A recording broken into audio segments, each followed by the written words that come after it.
Hi, welcome back to another episode of the podcast session. As usual, we are going to dig into our guest secrets today. So, I'm Dinushi, and with me we have a very familiar face, Mr. Nandika Buddhipala, Chief Financial Officer, Commercial Bank of Ceylon PLC. Hi, how are you doing? Hi Dinushi, yeah, doing fine, thanks. So, I'm going to ask you a few questions, starting from the first one. What is your favorite thing about what you do? Yeah, normally, Dinushi, when you look at maybe accounting framework and the things which are involved in accounting, your interaction with outside the world sometimes is fairly limited if you restrict yourself pretty much into the back office kind of work. So what I really enjoy is kind of interaction with maybe investors, maybe the shareholders, maybe the suppliers, maybe sometimes even the customers. That kind of interaction with the outer world.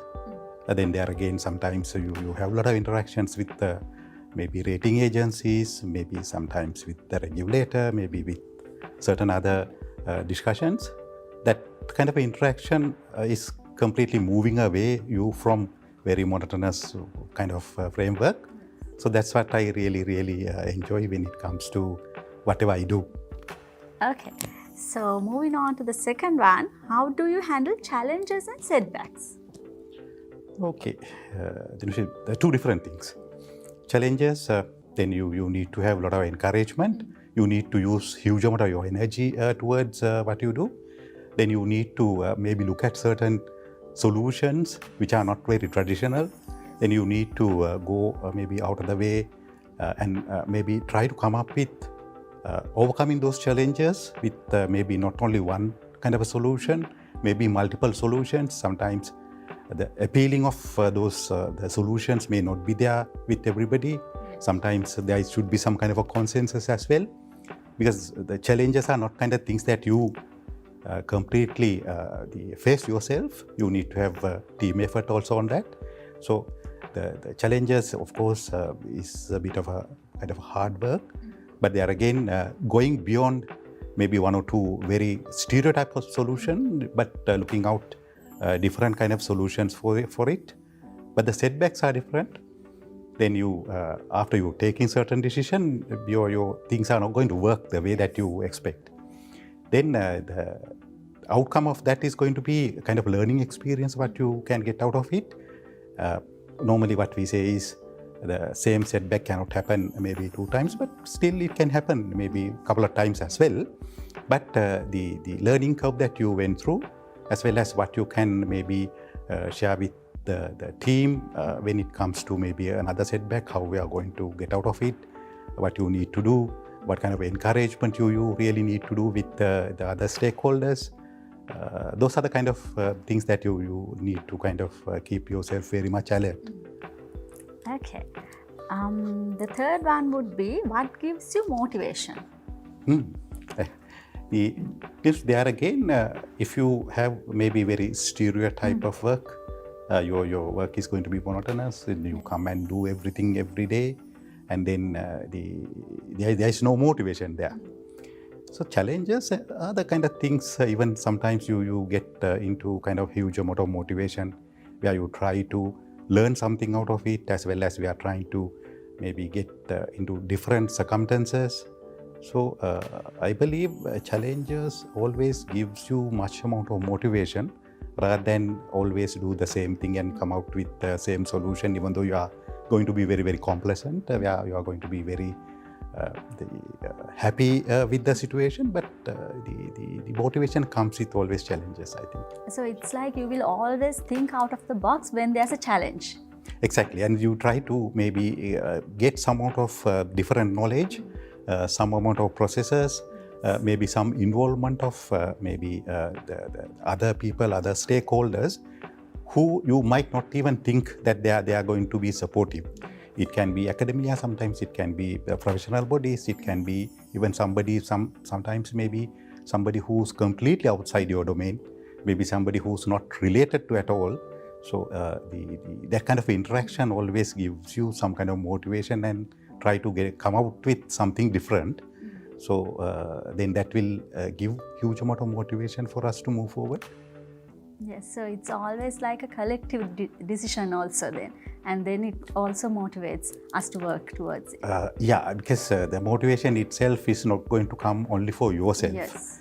You need to completely motivate others as well, and then the specifically some corroborative effort. Yes. Sometimes when it comes to maybe certain challenges, you need to maybe work with certain maybe competitors who are there with you at the moment, who are competing with you also. So even even as we speak also, we have a lot of things which are going on like that, where all the competitors get together, not to create a cartel as such, but to get out of certain issues which you are facing specifically at the moment as a banking sector. So the bankers are pretty much together to get out of the issues that we are facing in common. Okay. Could you be friends with someone who doesn't share your ideas and values? There are again two different things. Diversity in ideas is absolutely required. Then, of course, I have maybe so much of friends who are having completely different ideas than what I really used to be having. But when it comes to values, it's a bit of a different thing. So if somebody is completely different when it comes to your values, sometimes it's difficult for you to work together to get out of certain solutions. Once the value system is different, then the thinking is different and actions are different, then they are going into probably two different directions. Of course, you can be friendly even with the people who are having different values. But when it comes to maybe corporate world or maybe even certain things that you need to do together, then there can be a bit of a conflict of interest because what you really need to achieve at the end of the day can be challenged because other guy is having completely different system, completely different value system.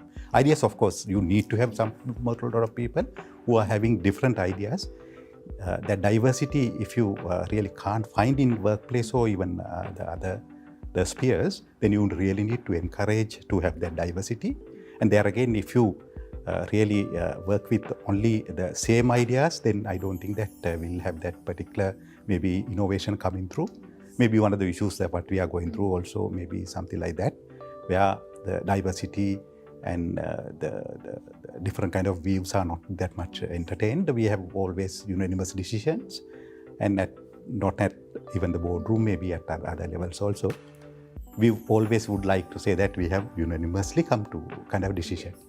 But the issue is nowadays when the people, or it can be even investors, if they really look at it, if they really feel that everybody is having same ideas, then the level of productivity, innovation, new ideas, nothing will come through.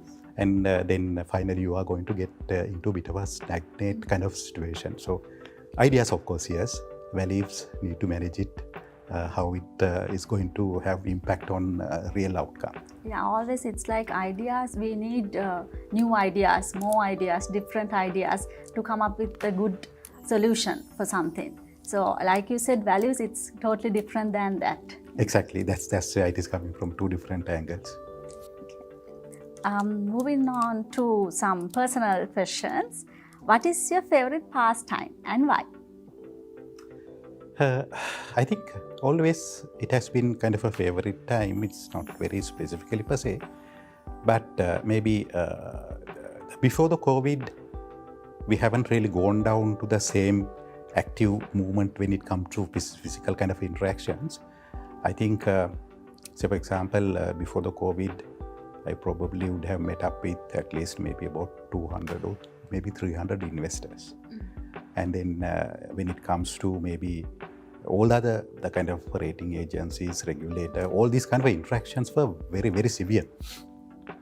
So now what happens due to so many reasons, maybe the institutional investors also maybe not really that much looking at, even though still I meet so many of them.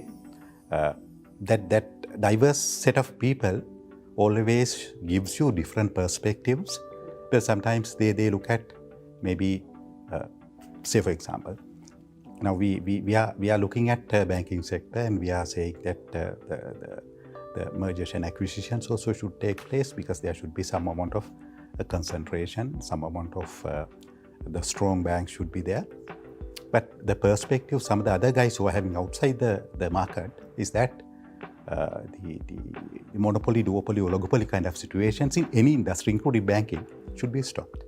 So just giving one example, there are so many examples where we believe whatever, but still maybe these discussions, some of the things which I observe are maybe about 12, 15 years old.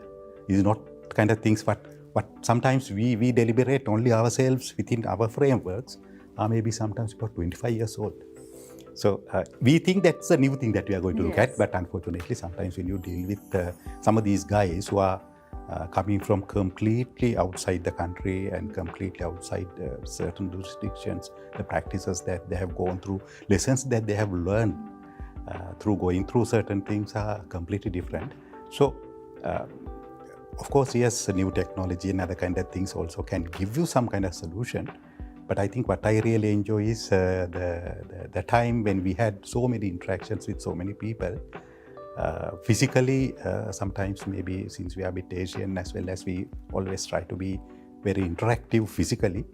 So that always gives a bit of a pleasure than what we are going through at the moment.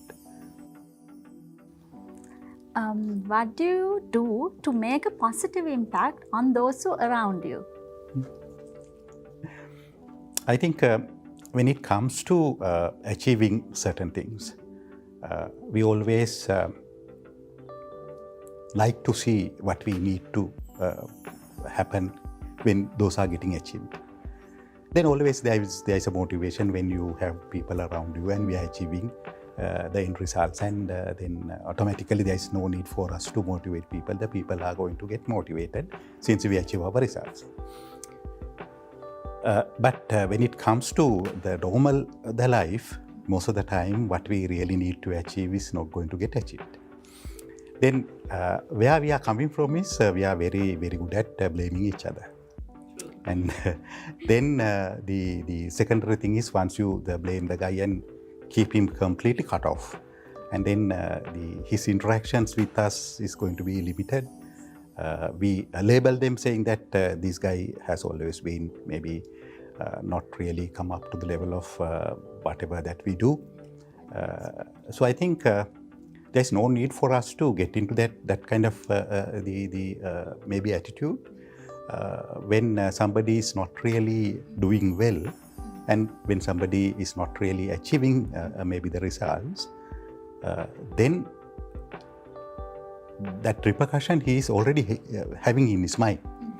So then not really taking it very light, but the motivation should be there to encourage them always with a smiling or kind of making it very, very comfortable for them, giving the encouragement for them to maybe not to do the wrong thing that they have done again, but to come up with maybe getting out of that kind of where he blocked down himself or she. I think that is the kind of motivation that we can really give out to people around you, since most of the time, not that always we are kind of winning, since we are having certain setbacks, as you mentioned earlier also. Whenever there is a setback, encouraging them and keeping them belonging to that kind of society where you are, that belongingness is extremely important. Once you cut off anybody from the kind of belongingness in the group that you work, listening to their kind of maybe the issues that they have, and trying to personally or otherwise, not only officially, even personally trying to kind of help them out. That's the kind of way I think we can motivate around the people around us. That's what I normally do. Because everyone's background is different, so we actually don't know what we're up to, whether they are having an issue or something like that also in that case. Yeah, sometimes even they don't know the issues that they have in there with them. And the frequent interaction and maybe the frequent counseling, the frequent understanding gives you a lot of insight to the people. And there again, those insights sometimes may not be that pleasant also. But when somebody is going through maybe hard, unpleasant time, reminding him that unpleasantness all the time is not going to be the solution. True. So you need to make them encourage, you need to make them kind of enjoying their life. The most of the time when the people come to work, unfortunately our part of the world, we come maybe at 8:30 in the morning and go back from the office after 8:30 in the night, or maybe about 15 hours you spend the time within the organization. Then if you try to maybe achieve your goals through them, rather than looking at what issues that they are going through, is going to be a serious issue. And you need to make them happy, you need to make them enjoyable when they are within the organization, then only something can be achieved. So I think that's the most important element when it comes to working life. Yes. Would you live your life differently if you could do it again? Yeah, I think maybe as far as mine is concerned,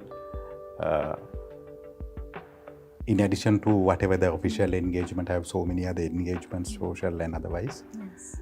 So that disturbed maybe the work-life balance a bit.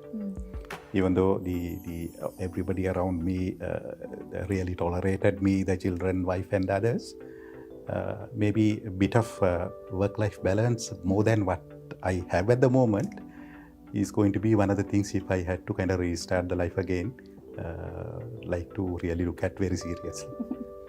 So we have come to the end of the session and I have one more question. What advice would you give to someone aspiring to follow the similar path in their career? I think maybe one of the things that we need to look at is there is no need for anybody to follow the other person. So I've been a CFO maybe for about 20 or 25 or 30 years, I think. So there is no need somebody to be a CFO all the time. I'm not going to say that he should be a CEO or anything else, but you can maybe find your career in some other places and some other industries as well. Maybe one of the things what I maybe need to, not really advise, but the way I went through maybe about 14 years I've been with the mobile industry, where you can see huge amount of leverage and then you always go for investments. I can remember maybe within about 3 to 4 years span of time, I went for maybe $85 million. That was about maybe 20 years ago. So 25 million, 85 million or $86 million, that time was a big amount.